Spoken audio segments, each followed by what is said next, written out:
Bonjour et bienvenue sur la chaîne L'Actu du TA. Les USA, phare de la liberté mondiale, protecteurs de l'Europe, gendarmes du monde. Aujourd'hui, on fait le point sur la réalité des actes de la première puissance militaire mondiale. Et la décision d'un seul homme de lancer une invasion totalement injustifiée et brutale de l'Irak, de l'Ukraine. Mais avant ça, on vous invite à soutenir notre travail en mettant un pouce bleu, en relayant nos contenus sur vos réseaux sociaux et en vous abonnant à la chaîne pour ne pas manquer les prochaines sorties. Allez, on attaque.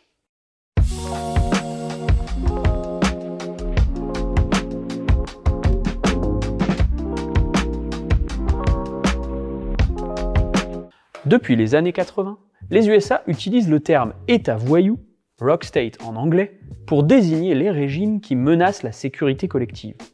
Selon leur définition, un Rogue State est un État qui maltraite sa population, soutient le terrorisme, provoque des guerres et ne respecte pas le droit international. Je sais pas vous, mais ça me fait penser à quelqu'un.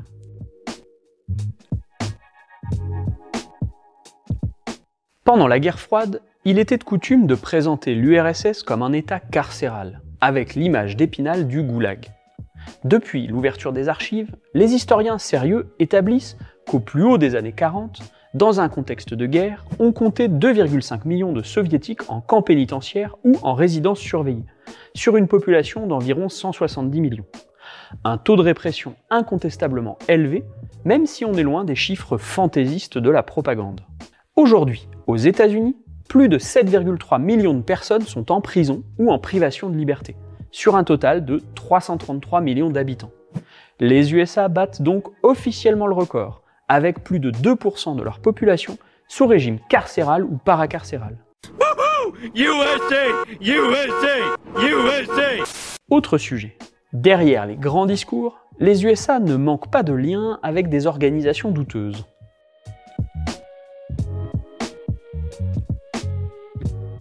Tout le monde a en tête le soutien des USA et de leurs affidés, toujours la chemise ouverte, aux talibans de Ben Laden dans la première guerre d'Afghanistan, entre 79 et 89. Une guerre qui aura durablement fait basculer le pays sous la coupe d'extrémistes profondément dangereux, aujourd'hui solidement arrimés au pouvoir. Mais plus récemment, les États-Unis n'ont pas hésité à soutenir des groupes islamistes en Syrie ou en Libye pour déstabiliser des régimes, qu'on ne défendra pas ici, soyons clairs, qui s'opposaient à leurs intérêts, souvent par l'intermédiaire de leur allié qatari, on en parlait ici. En Amérique latine également, les USA soutiennent régulièrement des coups d'État et des milices d'extrême droite pour déstabiliser les gouvernements de gauche qui voudraient un peu trop s'affranchir de la tutelle de l'oncle Sam.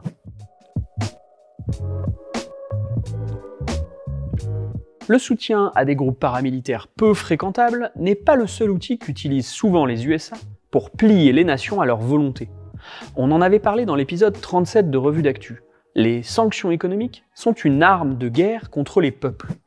En plaçant des pays sous blocus, l'objectif est de pousser les économies des nations concernées vers l'effondrement, en entraînant des pénuries de produits de première nécessité.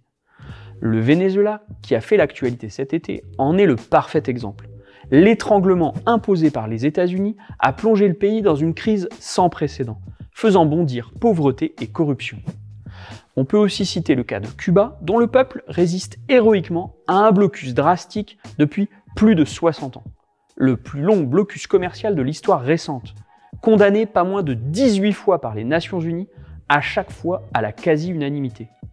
Pour rappel, affamer intentionnellement une population, en droit international, ça s'appelle un crime contre l'humanité.